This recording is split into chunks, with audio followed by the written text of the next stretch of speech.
We've got a brand new Team of the Week, as well as a new Hut Champs card to chase after. We've got new Protect the Net items, as well as some new Supernatural cards. I do want to start first with a little PSA. The one collectible XP Season 2 base pack, which has been the best set, the 72 overall and above player item by trading in one of these collectibles, it looks like the odds have been adjusted. Now, this was giving you a 72 and above player item every single time, but it had been giving 75 and aboves all the way up into the 80s. I opened up 5 on stream today, and 4 were bronze cards, so buyer beware here. I believe that the one collectible base pack is now over. If you're looking to spend your collectibles on something, I'd probably recommend the 8 collectibles for an 82 overall chance player pack. Now, our Team of the Week this week is highlighted by the 87 Matthew Tkachuk. Joining him at 84 overall is Scott Wedgwood, Adam Larson, Calvin DeHaan, Eli Tolvanen, and Vinny Trocheck.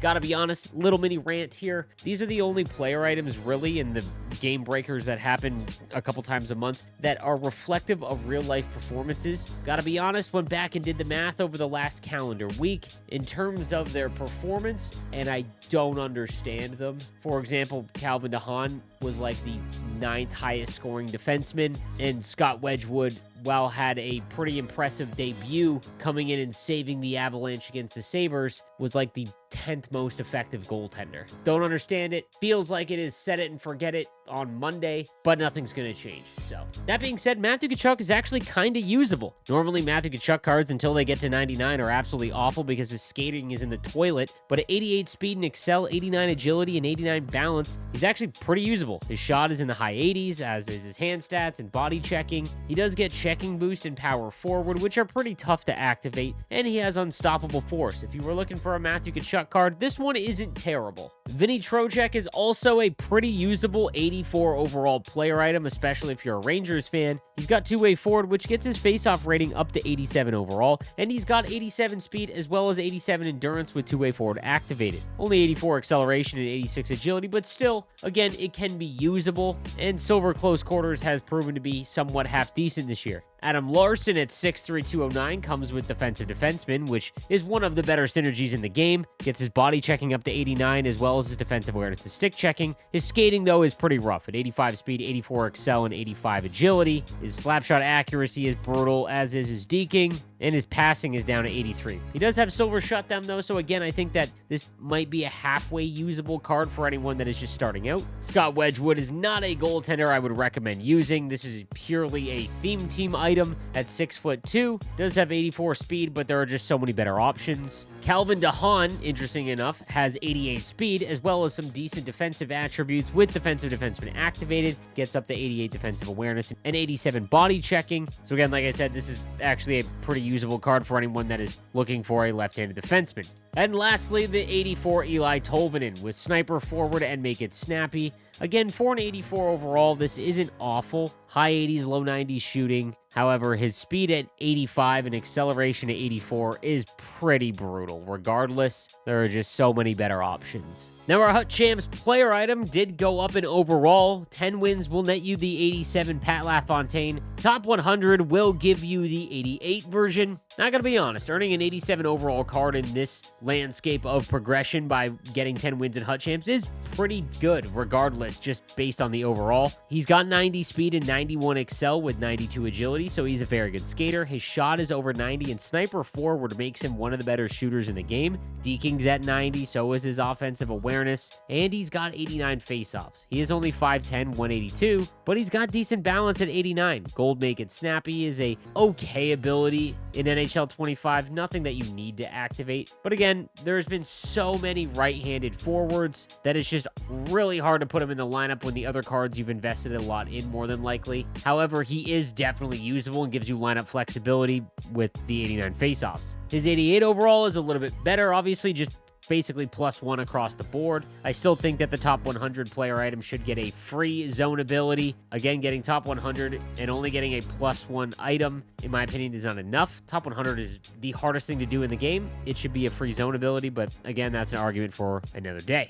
Our new supernatural items are all European players: Victor Lawden, Jerry Turkalainen, Michael Kovacic, and Ty Ronning. Again, I gotta be honest with you here. The supernatural event was basically for Halloween, and I don't know what makes these players supernatural. It's a big issue, in my opinion, in NHL 25 that there's just no identity for the mode, a lot of the events, like what makes these players supernatural. It just seems like a lot of random, which has led to the negative reception on more content days than not. Now, Victor Lawden is kind of interesting. The 6'2", 200-pound centerman has 85 faceoffs with two-way forward, which gets it up to 86. 87 speed, 86 excel, but 91 agility is pretty nice. He's also got 91 shot power. The rest of his attributes are right around 85, and he has gold close quarters. This is a usable card. Nothing crazy, but definitely usable. Ty Ronning is a little bit interesting as well at 5'9", 173. The right-handed forward's got sniper forward, which gets his shot into the 90s. He's got gold wheels and 90 speed, as well as 93 excel, making him one of the better skaters. He's also got 88 deking, which is nice, but the rest of him is a little bit lower, and obviously he's a little bit smaller, so he can get thrown off the puck a little bit.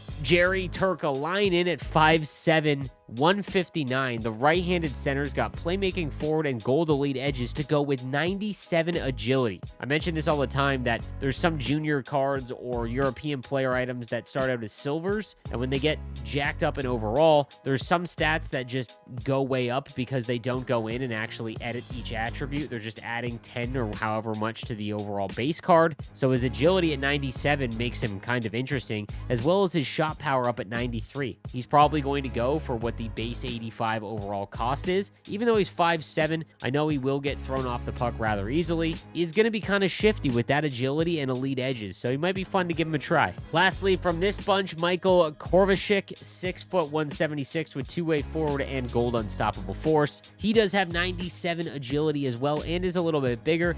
Skating obviously a little bit slower, but he does have 88 balance too. Looks like he's just going to be a really tough card to knock off the puck with that combination. However, he is only 176 pounds. And then lastly, we've got the Protect the Net items featuring Dwayne Rollison, Ken Danico, David Backus, Adam Foote, and Brian Trottier. Now, if you are looking for a centerman, they have released quite a few decent ones with good faceoff ratings. Brian Trottier is no different. He's got two-way forward, which gets his faceoff rating up to 91 and gold quick draw. He is a little bit smaller at 5'11", 195, but low-key, I might rather have him than the cost to get Sebastian Aho's Master Set player item, for example. He's got 88 skating across the board, as well as 88 endurance with that activated, 91 slap shot and wrist shot accuracy, 90 deking. So all of the stats that you'd want on a forward, actually pretty good, including that face-off rating with gold quick draw. One of my favorite player items in Hockey Ultimate Team every single year, Adam Foote at 85 overall gets two-way defenseman and gold shutdown at 6'2", 220, 87 skating across the board essentially,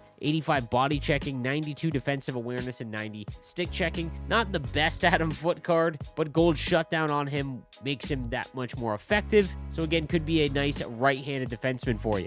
You've got David Backus at 6'3", 216. Good faceoffs again. Also gets two-way forward. It gets it up to 89. His skating is pretty rough, including 80 agility. In my opinion, this would be a theme team item. Then we've got Ken Danico. Again, we're getting to the point where 85 speed and 84 excel is just really tough to use in the landscape of the progression of the game. Two-way defenseman does help out his defensive awareness, but his body checking is at 88, which is nice. He's 6', 215, but again, his skating just holds him back. Pure theme team item. And Dwayne Rollison, one of my favorite players to watch when I was growing up. Again, just a smaller goaltender, tough to use. Now, when it comes to Team of the Week, I hope you used your collectibles because for whatever reason, they removed that set, moving away from the collectible format for no good reason. After essentially 8 weeks of it, you can no longer cash in your collectibles. So if you weren't home during last week or you weren't able to play the game and you were saving your Team of the Week collectibles, you're just SOL, which is sort of ridiculous. To make the 87 overall Team Team of the Week Tkachuk,